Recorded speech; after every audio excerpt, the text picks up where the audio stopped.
What is going on, everyone? Welcome to another Screen Sanctum reaction. I'm Steve. Today, it's Brooklyn Nine-Nine time, Season 2, Episode 20, AC/DC. Last week, Sabotage. Oh, poor Jake. Someone was trying to ruin his life. It was Sophia's boss. Poor Jake almost died, but he was saved in the nick of time. Thank goodness. Before I get into today's episode, as always, if you want to see this full reaction and all of my other uncut reactions, head over to my Patreon. A lot of cool stuff over there. All right, AC/DC now. Heads up, there's our perp looking all perpy, just perping his way down Perp Street. Perp Street. It's really unflattering for his complexion. It doesn't have to be perfect. Tom Wilson is a bad dude. He's held up 4 electronics stores at gunpoint. The lighting. Damn it. NYPD Cover blown. My birthday wish finally came true. Jake loves all this extra shit. I feel like the coolest person in New York City. Oh, right through the sunroof. And his ego. Ooh, nice pimp walk, pimp. Oh, well, thank you, Pimp and Play. Limp walk. That's a limp walk. Yep. You sure you should be here today, Jake? Toast. Did he clear you or not? No. He did not. All right, let's get to work, guys. We got a perp to catch. Forget that. No. You're going home, Jake. Yeah, I also have a hairline fracture in my thumb. Mankind's least important finger, am I right? It's Sorry, most please. important finger. I promise I won't go into the field or do anything dangerous. When does he Fine. keep promises you can like work that? the case from right here. We have a situation and it's bad. Check your email. No, Yes. Oh, Kevin no. insists on you and Marcus joining us for dinner at our house. but we agreed to keep our personal and professional lives They separate. did. Don't worry. I have a plan to keep things from getting too personal. Oh, man. Dinner party at your house? Oh, mama. So this time, I'm gonna be super chill. The one time he wants her to be Whoa. extra. Boyle, have you seen Jake? No, I was out getting him some healing broth. I was torn between chicken or beef. Did he just sneak out of the precinct or try to? It looks to me like you did something stupid. He Like always trying to does lift a something heavy stupid. box. Sarge, come on. In my condition? The elegant solution, right? No! Go home and get better. Now! See what you can do, Jake. Can't even bend over. What are you doing here? It's only been 4 days. Oh, my You're supposed God. to take a full week off of work. Come on, sir. Jake and I are going on the coolest vacation ever. Official trip nickname AC/DC. Atlantic City Dudes Club. Yeah, that's There it is. The Ravenna! Damn, this place is luxe. One of the room service options is a carving station. Talking prime rib in bed. And what's this? I feel like he's got ulterior motives.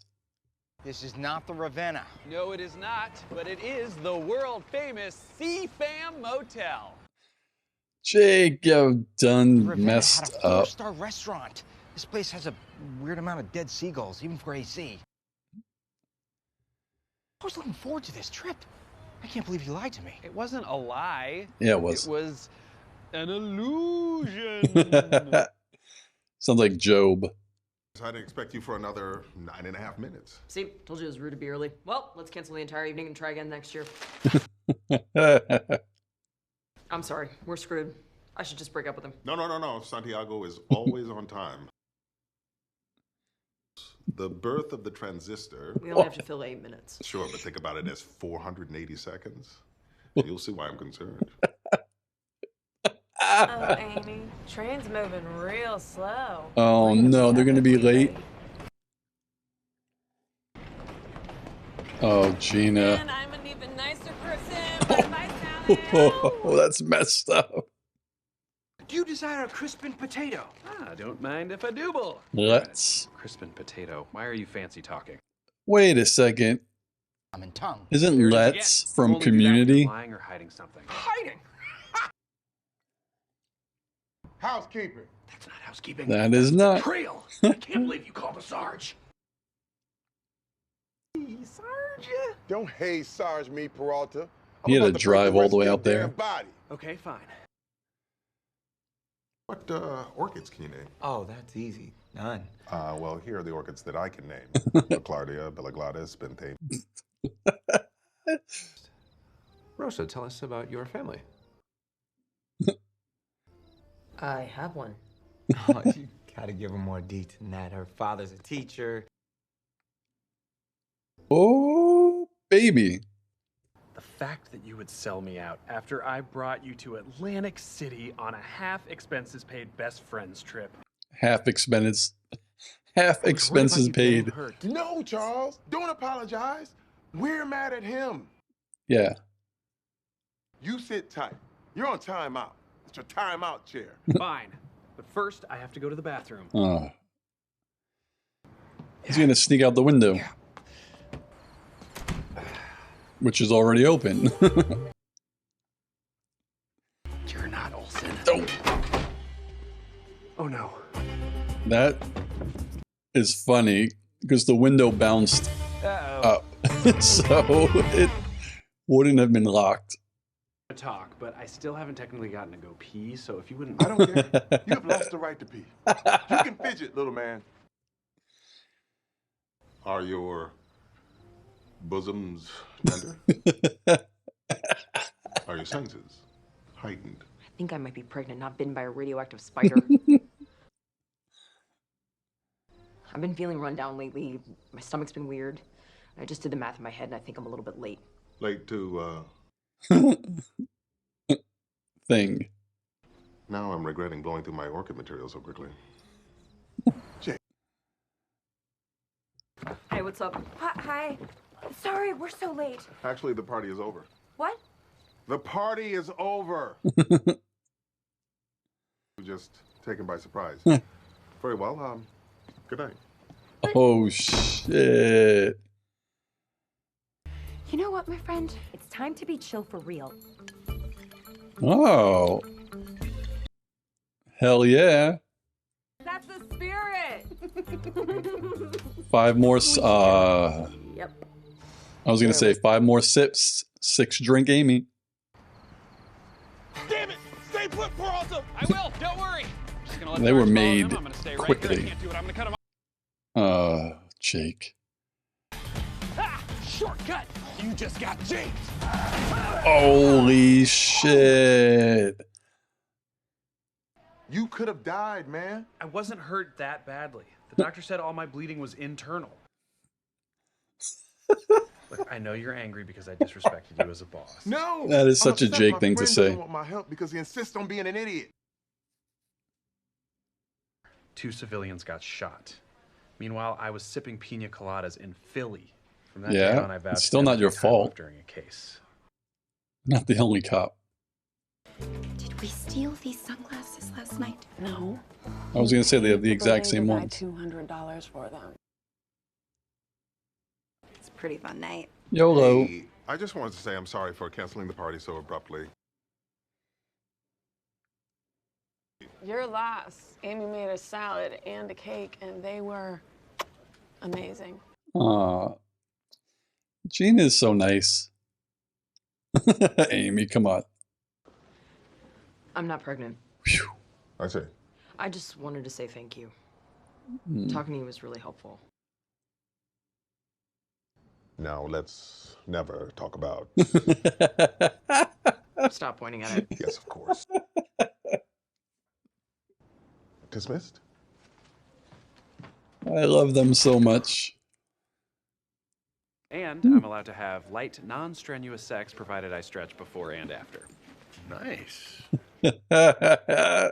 They sprinkle them Well, in it's perfectly. great to have you back. I decided to take 2 more vacation days. A friend of mine said I needed to Nice. experience life outside of work. Are going to destroy 8 different taffy crawls and 1 Ghosts of the Boardwalk bus tour. This is gonna be epic, bro. Charles. Punch me in the ribs as hard as you can. Come on, y'all have fun. This was another good one. This was one of the, it's hard to keep saying like this one was funnier than the last or one of the funniest episodes, because a lot of times when people say stuff like that, it's kind of like recency bias, you know, and it could be true for this. Like, just keep knocking them out of the park. Like, this episode was hilarious. Like, what the hell?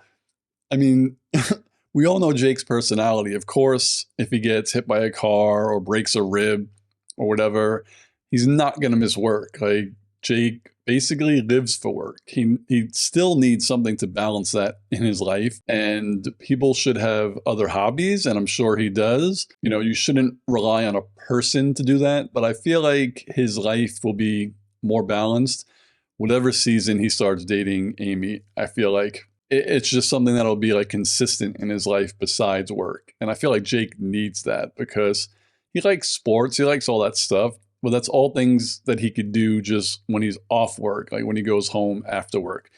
Watch TV, play video games, stuff like that. But as you saw in the flashback, he's always thinking about work. I don't know if it really makes much sense, but I feel like once he does eventually end up with Amy, he'll be a little bit more calm, I think. But maybe not, because Jake is Jake, and he can't help himself.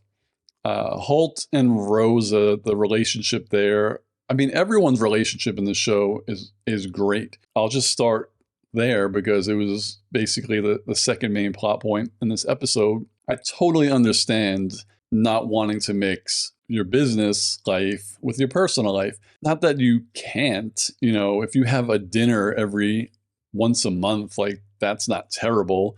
You're just hanging out, eating for a couple hours, going home. It's not like every day. You're not like best friends. You know, sometimes you meet someone at work, you're with them 8 hours a day at work, and then you become friends. And if you hang out a lot, then you're with them like 4 hours a day after work, and you see them more than half the day, every day. Like, you could get tired of someone. You can also get tired of your family that you're around. You know, anyone you're around for a long period of time, you could get tired of, and then it affects your work life. So I understand that. But their dynamic about how to go about it was pretty damn funny. And their plan was actually brilliant. Of course, Gina and Amy would have trouble and get there late, but if they were on time, it would have been perfect. Like, that would have been the perfect thing. But then we wouldn't have gotten the scene at the end where they kind of reconciled, like, yeah, this isn't such a bad thing. It's fine to hang out, you know? So they wouldn't have gotten that. But the dinner would have went perfectly as planned. Amy would have been paranoid and nervous, and the focus would have been on how awkward that she was. And then Gina, on the other side of the spectrum, the life of the party, she would have wanted the attention on her. So she would have been, like she said, probably showing off dance moves, cracking jokes, just being Gina. And it would have worked out for Rosa and Holt in that sense. But I'm glad we got this, because it's better that they can work together and every once in a while have a nice meal together as couples, adults. So that's really nice. The thing that I love the most about this episode, or the scene, or the little nuance, is we all know that Gina is sarcastic. She loves attention. She's hilarious. She's not mean to people. She genuinely, I think, likes everybody she works with. But her personality is jokey and sarcastic, especially with Charles, you know. But she doesn't hate anyone. So I really did enjoy how on the train she threw the salad out. And, you know, she gives Amy shit about how amped she always is for Holt and how he has that effect on her, and she always wants to impress him. Like, she always gives her shit about that, which is funny because they're friends. But it was really great at the end when Holt kind of invited them again and apologized. And Gina kind of, I mean, she lied, but she took Amy's side about the salad, you know, because that's what friends do. Like, that was really cool. And Amy recognized it. You saw her face. She gave a little smile and a smirk. So that was really cool. I like that. Jake is just Jake. Like I said, you know, it doesn't matter what happens. He's all about work. And there was no way he was going to let a few broken bones stop him from doing the job. But again, I like how the episode weaved in him going too far and losing the perp, because as he said, the biggest regret that he had up till now, or that he's told us, was when he first started, he went on vacation, people got hurt, and the perp got away. So his biggest fear was, I can't take time off because this perp will get away. So it was cool that he got hurt, came back, and the perp did get away, even though he was there. Like, he learned the lesson. It doesn't matter. Like, Terry said it, but we also watched it. It doesn't matter what happens. Whether you're on vacation or you're at work, shit happens. They could get away. People could get hurt, unfortunately, but it's ultimately really not your fault, and you have to get over it. So he saw that. Like, I was detrimental this time. Like, it was my fault that this perp got away. And with him being hurt, they still caught him because his precinct and, you know, in general, the cops here did their job, saying, like, not any one cop is better than another, you know, if that makes sense. I don't think I'm really articulating it the way I want to, but that's something that season 1 Jake, I don't think, understands. But season 2 Jake, he gets it now. You know, you can't burn out, because what good are you at any job if that's all you do and all you think about, and then when you're at work, you just can't do anything. You can't move, you can't think, because that's your life and you're burned out. So you got to take some time off. Note to everyone out there, take your vacation days. This is now on a tangent, but PTO days are yours. Even if you're not sick, sick days are yours. I don't get sick often. I always use my sick days, and they're mental health days, because we get burned out. That's my public service announcement. Another great one. I am loving this show. I would love to be on the other side of the screen, like watching me for the first time, to see how I would react to me in my journey from, you know, how I used to talk about Jake in season 1 to now. I think it's been gradual. I don't think I was too harsh on season 1 Jake at all, the way they wrote him, but they're in a great place now. And to me, it is a perfect show. Another cool thing, I never, ever in my life spot Easter eggs when I'm doing a reaction video, because I'm so concentrated on just watching it and laughing and reacting that I miss stuff in the background. That's what you guys are for. Like, you guys give me all the Easter eggs. So it was cool that I noticed the Let's potato chips, only because I think it was 3, 4, 5 episodes ago in Community, there was basically a whole episode around the Let's chips, and they did like a little fake commercial at the end. So that's really cool that they do that. So it's kind of like, and again, I don't know if anyone shows up in later seasons. They're on the same station, I believe the same network aired them. So with Let's potato chips, they're technically in the same universe. So that would be cool if they would have showed up on one of the other shows. And again, I'm in season 4 of Community, season 2 of Brooklyn Nine-Nine, so I'm not sure if down the line anyone actually crosses over, but that would be cool. That would be pretty dope, to be honest. But yeah, another great episode, AC/DC. I hope they do, and I know they mentioned it here, but it would be kind of cool next season if they do a legitimate another episode like AC/DC Part 2. I really like when TV shows do Part 2s of things. That'll be cool. What did you all think of this episode? What did you think of AC/DC? What did you think of my reaction? What do you think of my thoughts? Like, subscribe, hit the notification bell, and I'll see you on the next video. Peace, guys.